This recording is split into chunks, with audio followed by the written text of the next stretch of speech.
Le combat spirituel existe. Mais comment combattre spirituellement?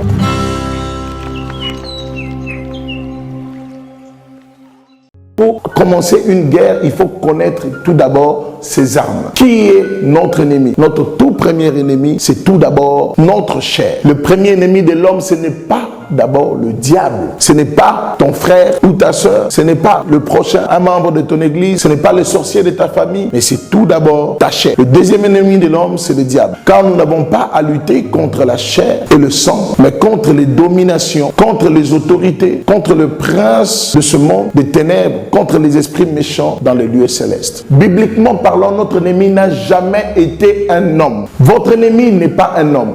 Le sorcier de votre famille n'est pas votre ennemi.